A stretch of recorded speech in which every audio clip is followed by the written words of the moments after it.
Então, agora sim, estamos gravando, tá? Na aula de hoje, então, nós vamos começar a falar sobre análise combinatória. Dando uma prévia sobre análise combinatória para vocês, diferente de matrizes, que foi o que a gente já estudou inicialmente, né? Aquela parte de matrizes, como eu havia dito para vocês, é um conteúdo extremamente trabalhoso, dá muito trabalho resolver questões de matrizes, porém, os cálculos não são tão complicados, não são cálculos tão difíceis. Porém, quando a gente começa a estudar análise combinatória, os cálculos ficam mais simples. Mas eles ficam mais complexos? Não. Os cálculos não ficam mais complexos, tá? Em contrapartida, a dificuldade para vocês vai ser principalmente no que diz respeito à interpretação para poder resolver as questões.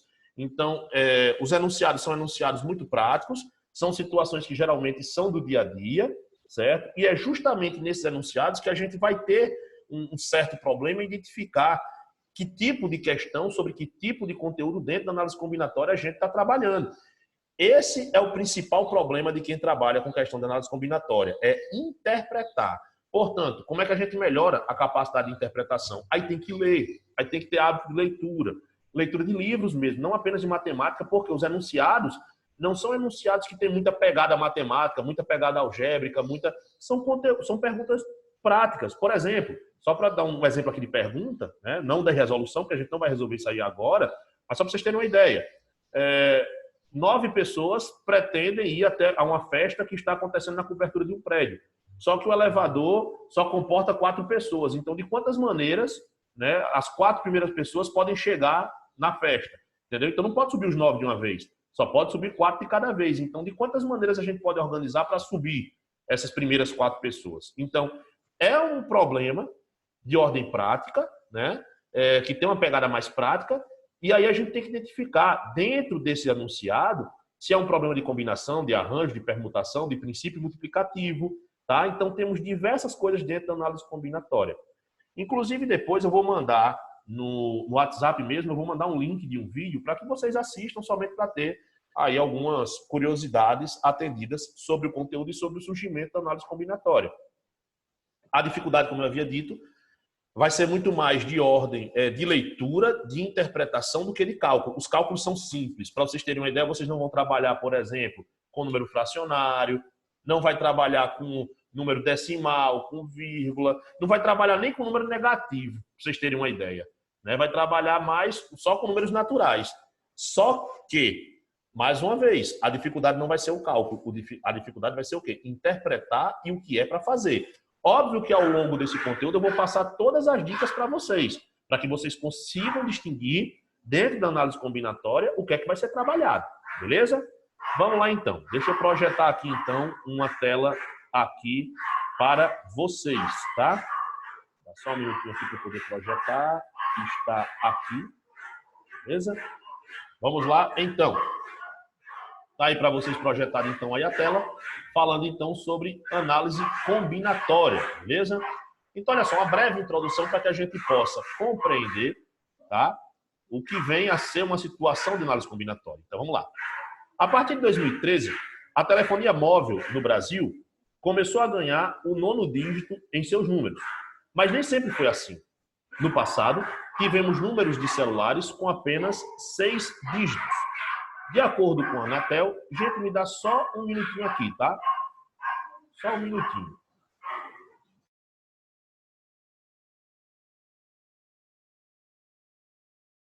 Foi matar os cachorros, ó. Foi matar. Coitado dos cachorros. Eu também acho, gente. Do nada, meu Deus. Pobre dos cachorros. Coitado dos cachorros. Gente, tá travando pra vocês também? Ou é só minha internet? Não. A minha internet Vamos tá lá. horrível. Mas calma, gente. Mesmo que Ô, esteja professor, ruim, o senhor fez o que com os cachorros? Não, só porque fazendo em silêncio só. Ai, tá bom. Ele pediu Voltando pra cá. educadamente, gente. Essa risadinha. Vamos voltar. Olha só. Voltando então para cá, tá? Então, olha só. Mas nem sempre foi assim. No passado, tivemos números de celulares com apenas 6 dígitos.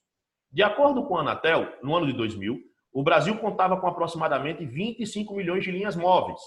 Esse número, em abril de 2016, era de aproximadamente 260 milhões. Um aumento significativo, não? A pergunta a ser feita é: Como conseguir suprir essa diferença de números telefônicos?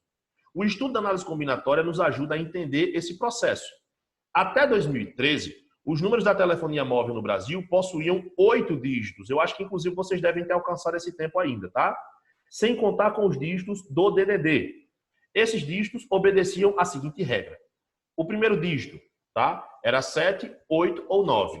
Aqui na Paraíba, a gente só tinha aí os primeiros dígitos como sendo 8 ou 9. Essa é a realidade de primeiro dígito, número 7, acontecia, se não me engano, em algumas operadoras no sul ou no sudeste do país, tá? Mas aqui no Nordeste, 8 e 9, porém, a regra nacional era que o primeiro dígito só poderia ser 7, 8 ou 9. Inclusive, como iniciavam esses dígitos, a gente conseguia distinguir qual era a operadora, se era Oi, se era Claro, se era TIM, enfim, tá? E os demais dígitos poderiam ser qualquer algarismo de 0 até 9. Isso nos dá muitas possibilidades. Vejamos alguns exemplos. Então, aqui nesse quadro aqui, ó, animado, vocês têm alguns exemplos. 91986524, 8215 4218, 7410 1258, né? Então, são alguns exemplos aqui de números de celular, tá? Podemos chamar cada uma dessas possibilidades de agrupamento. Então, cada possibilidade dessa aí é um agrupamento, beleza? Vamos lá, então. Veja que no caso dos números de celulares, devemos levar em conta a ordem em que esses números aparecem. Por exemplo, se você tem o número 9824-2316 e 9824-2361, são telefones diferentes. Óbvio. Preste atenção nisso aí. Nós temos exatamente os mesmos números, tá? Os mesmos algarismos nos dois números telefônicos. Só que se você, uma pessoa te diz, ó, liga para mim mais tarde, meu número é 9824-2316. E aí você diz, ah, beleza, eu decorei já. Aí quando é lá para mais tarde, você liga 9824-2361. A pessoa que vai atender não é seu colega, é outra pessoa. Vai dizer, é claro, Bruno, que é outra pessoa, porque o número é diferente. Ah, o número é diferente. Apesar de utilizar os mesmos algarismos, mas observe que, ao alterar a ordem de algum dos elementos, eu vou ligar para outra pessoa, né? Significa dizer que, por exemplo, ao você passar o seu número, o seu contato telefônico para outra pessoa, a ordem em que os algarismos aparecem alteram para quem você está ligando. Então, a ordem é importante. Portanto, nesse caso aí especificamente, nós não podemos desprezar a ordem. Não há desprezo da ordem. A ordem, ela é importante sim, tá?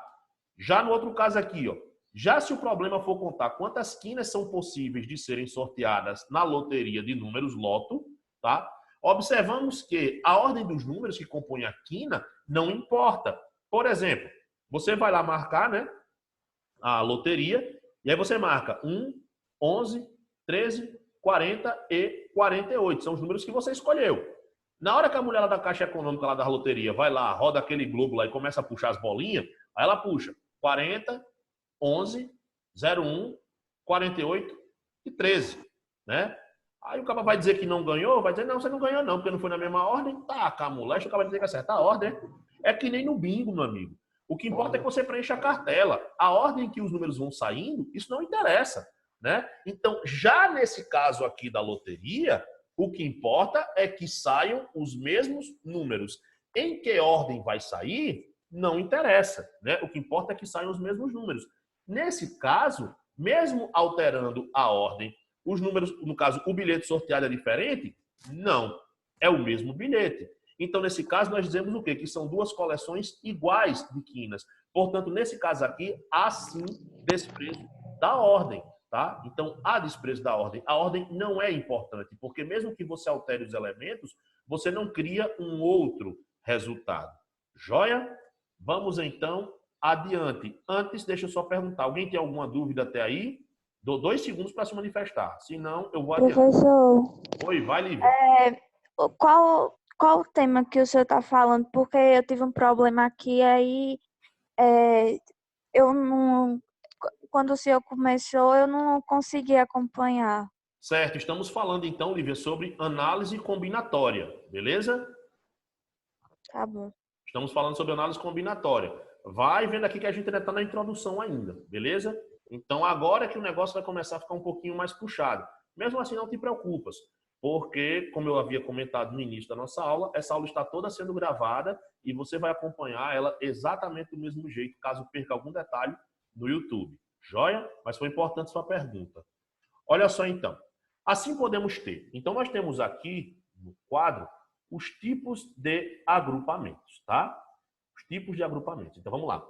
Como é que se subdividem esses tipos de agrupamentos? Eles podem ser simples ou podem ser com repetição, tá? Nesse caso, o que são agrupamentos simples? São justamente aqueles agrupamentos onde não há elementos repetidos, onde não tem elementos repetidos, tá? Com repetição, como diz o próprio nome, né? Então, beleza, tem elementos repetidos. Joia? Vamos, então, analisar os tipos de agrupamentos simples. Primeiro caso é esse que está nesse quadro aqui, ó, tá? Nesse quadro aqui, nós temos dois agrupamentos, que são os números 517 e 517. Então, são dois números aí. E que, obviamente, como diz aqui o quadro, eles são iguais, tá? Eles são iguais. Por quê? Ora, no primeiro caso, eu tenho 517. É um número de 3 algarismos, tá? Em que os algarismos são 5, 1 e 7. O 7 sendo alocado na casa das unidades, o 1 nas dezenas e o 5 nas centenas. Lembram quando a professora lá no fundamentalzinho ensinou isso aí para vocês? Pois bem, é importante que nós saibamos distinguir o que é número e o que é algarismo, tá? Porque, inclusive, nos enunciados, em vários problemas de análise combinatória, vem falando sobre número, vem falando sobre algarismo, e aí tem gente que confunde número com algarismo e, de repente, não sabe mais o que fazer. Pois bem, vamos fazer isso agora. 517 é um número, tá? 517 é um número. É um número formado por 3 algarismos, em que os algarismos que formam esse número são os algarismos 5, 1 e 7, tá? Então, o número é o valor, é quando a gente está se referindo ao valor daquela coisa, tá? O algarismo é o símbolo que é utilizado. Porque se você prestar atenção, no nosso sistema de numeração, que é um sistema de numeração indo-arábico, tá? Nós temos 10 algarismos. Nós temos 10 algarismos. E todos os números que nós temos depois, tá? São, na verdade, agrupamentos entre esses algarismos, tá? O 0, o 1, o 2, o 3, o 4, o 5, o 6, o 7, o 8 e o 9. Então, são 10 algarismos. Mas se eu quiser formar, por exemplo, o número 25, é um agrupamento com 2 algarismos. No caso, o algarismo 2 e o algarismo 5, que nessa ordem formam o número 25, né? Então, o número é o valor, tá? Vamos lá, então. Dúvidas até aí, gente? Sobre o que é número e algarismo, tá tranquilo? Professor, tem como você repetir, porque o meu aqui travou. Certo, Bruna, vamos lá. Diferença entre número e algarismo, beleza? Então, olha só. Número, tá? Número. 517, por exemplo, é um número, tá? Que é formado por 3 algarismos, em que os algarismos são 5, 1 e 7, tá? Então, os algarismos são os símbolos que vêm a formar o número. O número é o valor, né? Os algarismos são os símbolos. E os símbolos são 10. Então, nós temos 10 algarismos, tipos, modelos de algarismos para ser utilizados, que são o 0, o 1, o 2, o 3, o 4, o 5, o 6, o 7, o 8 e o 9. Se eu quiser formar o número 246, que é um número, que é o valor 246, eu utilizo 3 algarismos, o 2, o 4 e o 6. Beleza? Lembrando que, mais uma vez, dúvidas sobre alguma coisa que possa ter travado, gente, depois está registrado no YouTube, joia? Vamos adiante, então. No outro caso aqui, ó, de agrupamentos simples, nós temos aqui os números 517 e o número 157, tá? 517 é um número, 157 é outro número, tá? Então, esses dois números são números diferentes, porém, eles utilizam os mesmos algarismos, tá? O 517 utiliza o 5, o 1 e o 7. O 157 utiliza os mesmos algarismos, só que nesse caso, os números 517 e 157 acabam se tornando diferentes. mas eles acabam se tornando diferentes. Por quê? Porque você alterou a ordem desses elementos. Então, nesse caso, eles se tornam, sim, diferentes, mas por quê? Diferentes pela ordem. Ao alterar a ordem dos elementos, eu crio um outro número. Afinal de contas, 517 é um número, 157 é outro número. Beleza? Outro exemplo aqui, ó. Nós temos dois números aqui. O número 517, tá? E o 628. 517 e 628 também são dois números diferentes. Só que, nesse caso, são dois números diferentes, porém, os seus algarismos, tanto no 517 quanto no 628, são todos diferentes. Então, mesmo que você tente alterar a ordem dos elementos em 628, dos algarismos, você jamais vai conseguir formar 517 e vice-versa. Isso por quê? Porque os números aí são completamente diferentes e não é apenas pela ordem. Mesmo que você altere a ordem, você não consegue igualá-los. Isso por quê? Porque eles são diferentes pela natureza dos elementos. Que natureza? Ora, o 517 usa 5, 1 e 7. O 628 utiliza o 6, o 2 e o 8. São dois números em que a diferença dos elementos que o constituem são diferentes. Então, não tem como você igualá-los, tá? Então, eles são diferentes pela natureza dos elementos. Agora, vamos falar sobre os tipos de agrupamento com repetição. Aí vem um dado que vocês devem ter bastante cuidado, que é o seguinte. Olha isso aí. Há pelo menos um elemento repetido. Eu preciso falar aí sobre essa questão de pelo menos, tá? E no máximo. Por quê? Isso interfere no que diz respeito à interpretação. Presta bastante atenção agora. Quando a gente diz pelo menos um, então tudo que for de 1 para cima está valendo. Só para eu tomar uma água aqui, gente, a garganta está um pouquinho dolorida. Vamos lá. O que é que acontece? Pelo menos um elemento repetido. Então, quando a gente fala pelo menos, é tudo dali para cima. Por exemplo, a gente vai formar aí agrupamentos, palavras, enfim, tá? Que tenham pelo menos um elemento repetido. Então, quando eu falo pelo menos um, se tiver um elemento repetido, está dentro da condição. E se tiver dois elementos repetidos, está dentro. Porque quem tem dois elementos repetidos tem pelo menos um. É de 1 para cima, né? Se o cara disser pelo menos 5 elementos repetidos, então, nesse caso, se tiver 3 elementos repetidos, eu não tenho pelo menos 5, né? Então, se for para ter pelo menos 5, é de 5 para cima, tá? Essa parte do pelo menos até é mais compreensível. O problema é quando a gente vai para esses problemas de agrupamento e tem lá um negócio dizendo que é no máximo, tá? Do mesmo jeito que pelo menos é dali para cima, no máximo é dali para baixo. E é geralmente em questões aí de análise combinatória que tem esse tal de no máximo que o pessoal se perde e o pessoal se complica. Olha só, por exemplo, o cara vai fazer um estudo aí, vai verificar os anagramas ou os agrupamentos, né, que tenham no máximo 5 elementos repetidos. No máximo, 5 elementos repetidos. Aí você vai ver lá os agrupamentos que tenham 6 elementos repetidos. Tá fora. Porque eu não quero 6, eu quero no máximo 5. Então é de 5 para baixo. Então os agrupamentos que tenham 5 elementos repetidos, beleza, está dentro da resposta. E se tiver 4 elementos repetidos, beleza, porque quem tem 4 está abaixo de 5, está valendo.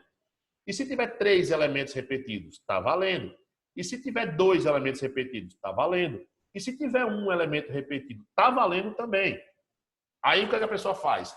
Ah, beleza. Eu já vi aí os que tem 5 elementos, 4, 3, 2 e 1, e está aqui a resposta. E de repente deu errado. Sabe por quê? Porque ela não levou em consideração mais uma possibilidade, que é o quê? Não ter elementos repetidos. Nenhum elemento repetido. Ué, professor, mas ele não disse que tem que ter no máximo 5 elementos repetidos? Sim.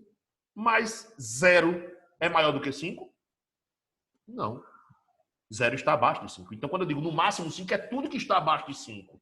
Inclusive, o 0 está abaixo de 5. Então, não ter elementos repetidos está dentro dessa condição.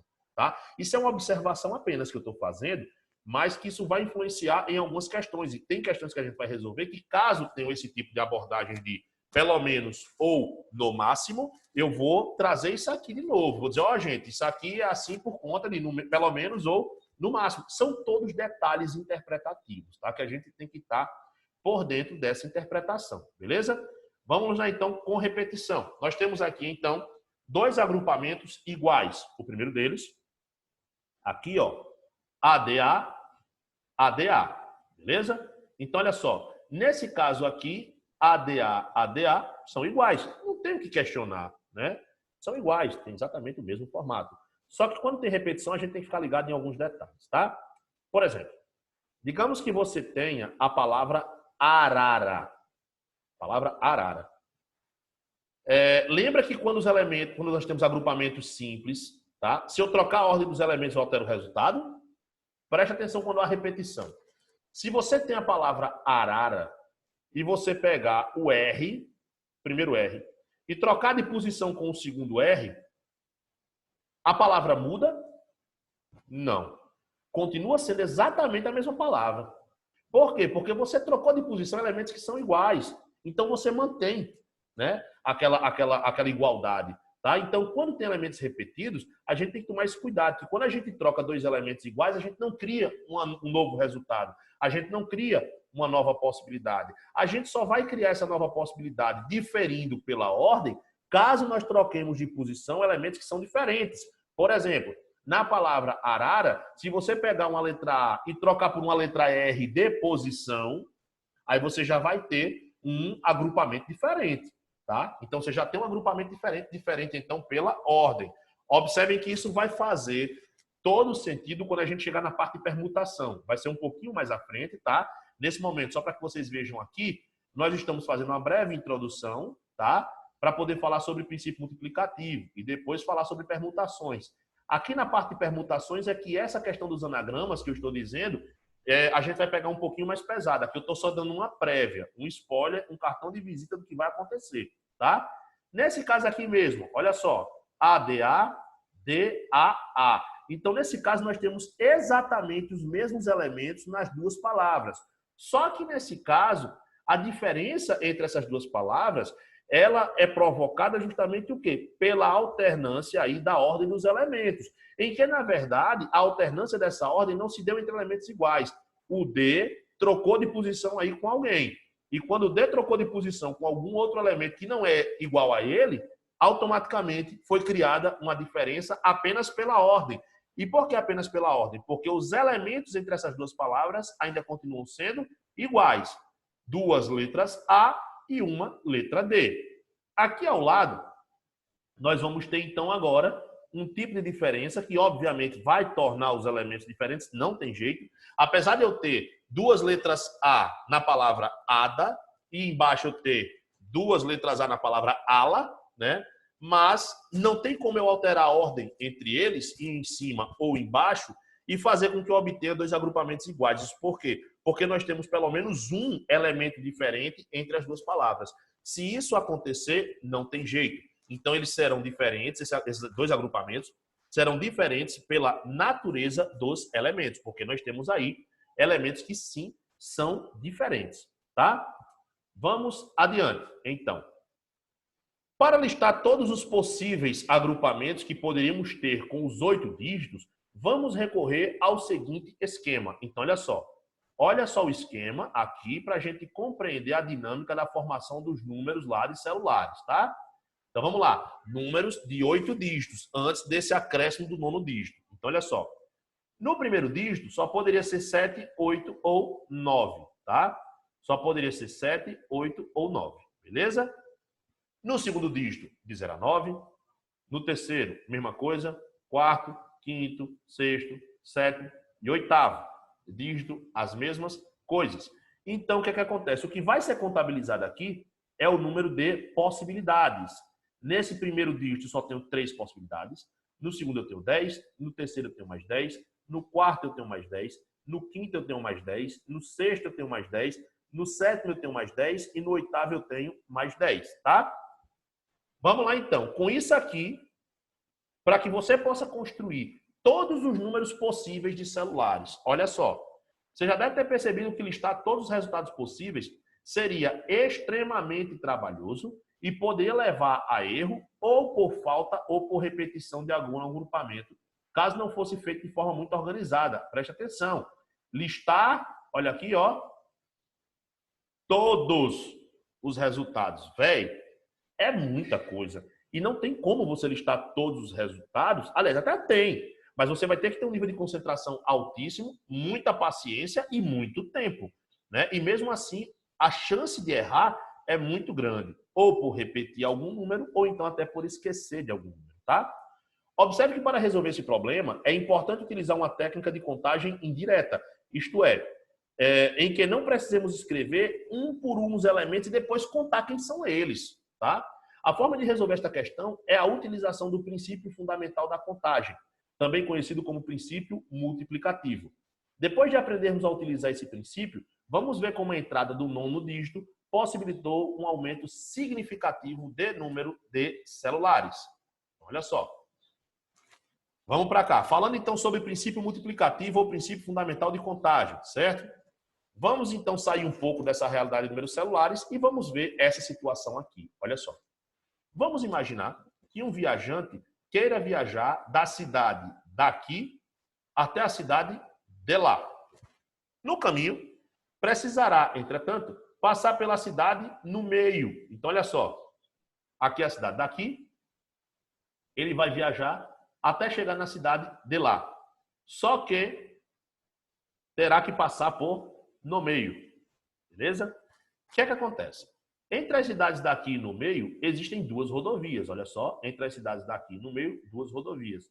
Rodovia 1, rodovia 2. São dois caminhos diferentes. E entre as cidades no meio e de lá, existem 3 estradas. Então, entre as cidades no meio e de lá, existem 3 estradas. Estrada 1, estrada 2, estrada 3, tá? E ele vai ver aí quantas são as possibilidades. O viajante resolveu, então, contar de quantas maneiras diferentes é possível fazer a sua viagem. Então, ele pode fazer de várias maneiras distintas, tá?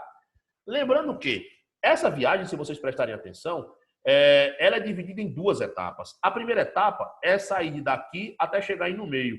E a segunda etapa é sair no meio até chegar em de lá. Então, são 2 etapas nessa viagem, tá? Através do esquema do mapa, de quantas possibilidades, certo? Quantas possibilidades você consegue contar para fazer tal percurso? Vamos pensar? São 6 possibilidades, certo? Poderíamos escrevê-las assim. Então, tem aqui, tá? Descrito quais são as possibilidades. Rodovia 1, estrada 1. Rodovia 1, estrada 2. Rodovia 1, estrada 3. Rodovia 2, estrada 1. Rodovia 2, estrada 2. Rodovia 2, estrada 3. Para quem de repente teve, são 6 possibilidades aqui, tá? Aqui é uma. Depois da vírgula aqui, 2, 3, 4, 5, 6. E para quem de repente teve alguma dúvida aí, diz, caramba, professor, não estou conseguindo enxergar isso aí, não. Eu tenho que verificar todos os resultados possíveis. O princípio multiplicativo leva em consideração você multiplicar o número de possibilidades em cada uma das etapas. No caso, essa primeira etapa aqui da viagem, nós temos 2 possibilidades, 2 caminhos possíveis. Na segunda etapa da viagem, nós temos 3 caminhos possíveis. Portanto, 2 vezes 3 é igual a 6. Então, a gente chega exatamente a essas 6 possibilidades, multiplicando o número de possibilidades em cada uma das etapas do problema. Tá? Ah, professor, não estou conseguindo enxergar isso aí, não. Bora para aqui, ó. Olha esse quadrinho aqui embaixo agora. Tá? Aqui, a gente vai contar todas as possibilidades de percurso que ele pode fazer, saindo daqui até chegar em de lá. Cada vez que ele sai daqui e chega aqui, nós contabilizamos um caminho, uma possibilidade. Beleza? Vamos lá então. Começa a contar comigo aí, ó. Presta bastante atenção que lá vai, ó. Vamos contar. 1, 2, 3 e já. 1, 2, 3, 4, 5, 6. Então, foram exatamente 6 possibilidades de trajeto que ele pode fazer ao total. Vamos ver novamente? Para quem de repente perdeu, piscou o olho, cochilou. Mais uma vez aí, ó. Vamos continuar agora, ó. Contabilizar novamente agora, ó. 3, 2, 1, vai. 1, 2, 3, 4, 5 e 6. Então, de 6 maneiras diferentes aqui, ele pode fazer essa viagem, tá? Lembrando que na primeira etapa ele tem 2 possibilidades, 2 rodovias, e na segunda etapa ele tem 3 possibilidades. Portanto, isso feito pelo princípio multiplicativo, não é chamado de princípio multiplicativo à toa, tá? Então, nós temos aqui, ó, 2 vezes 3, 6. Por isso que nós temos 6 possibilidades. Voltando, então, para a questão aí dos números, tá? Então, o que acontece? A gente tem que ver em cada uma das etapas, tá? Qual é o número de possibilidades e multiplicar todas elas. Sendo assim, quantos números nós tínhamos antes da adição do 9º dígito? Bem, no primeiro dígito, só podiam, na casa, não é que aqui vai ser o número 3, é que só são 3 resultados possíveis aí. Só pode ser o 7, o 8 ou o 9. Então, nós temos 3 possibilidades. Quando você vai para outra casinha, aí pode ser de 0 até 9. Então, você tem 10 possibilidades. Assim como nas demais casinhas, tá? Multiplicando 3 vezes 10, vezes 10, vezes 10, vezes 10, vezes 10, vezes 10, vezes 10, chegamos ao resultado de 30 milhões de linhas telefônicas. A partir do momento que se acrescenta o 9º dígito, esse primeiro dígito continua com essa mesma restrição. Ou pode ser 7, ou pode ser 8, ou pode ser 9. Só que o segundo dígito, que agora, na verdade, depois do primeiro dígito, num primeiro instante aqui, eu tinha mais 7. Agora eu tenho mais 8, né? Então, se o primeiro dígito só tem 3 possibilidades e os outros têm 10, agora eu tenho 8 etapas consecutivas de 10. Fazendo com que, quando multiplicado 3 vezes 10, vezes 10, vezes 10, vezes 10, vezes 10, vezes 10, vezes 10, vezes 10, cheguemos então a 300 milhões de linhas telefônicas. Então, um número 10 vezes maior que o anterior, tá? Nesse caso, então, o que é princípio multiplicativo? O princípio multiplicativo, ele vai levar em consideração, justamente aqui está, inclusive, o que a gente chama de definição de princípio multiplicativo ou princípio fundamental de contagem. Se um acontecimento é composto de 2 etapas sucessivas, nesse caso eu nem vou me restringir a 2, mas a 3, 4 ou várias etapas sucessivas, o princípio multiplicativo consiste em multiplicar o número de possibilidades em cada uma dessas etapas sucessivas. Deixa eu fazer mais um exemplo, tá? Só um momento, tá, Daniela, que já eu dou um espaçozinho aí para você. Olha só, vamos supor que você vai a uma lanchonete, né, e resolve pedir um lanche. O lanche é constituído de uma bebida, um sanduíche e uma sobremesa, tá? Aí você constitui um lanche, uma promoção lá, um combo. E aí nessa lanchonete, você tem... deixa eu só parar aqui o compartilhamento, porque tá, a gente vai voltar aqui para vocês verem minha cara horrível em tamanho maior. Então, olha só. Nesse caso, então, o que acontece? Você tem, por exemplo, abriu lá o cardápio, vai escolher o seu lanche, beleza? Vai formar o seu lanche e você vê. Tem 5 possibilidades para a bebida, entre refrigerantes e sucos, tem 5 opções, tá? Tem 10 tipos de sanduíche e 3 tipos de sobremesa. De quantas maneiras você pode montar o teu lanche, o teu combo? Vamos lá, então. Você tem 5 tipos de bebida, tá? Vezes 10, que é a quantidade de sanduíches, vezes 3, que é a quantidade de sobremesas. 5 vezes 10, 50. 50 vezes 3, 150. Então, de 150 maneiras diferentes, você pode montar esse seu lanche. Beleza? Aniele, dúvidas até aí? Aniele, vou levantar só o pedacinho para você fazer a tua pergunta. Não, amor. Oi. Tá bom. É o seguinte, é porque a internet daquele caso tá meio ruim.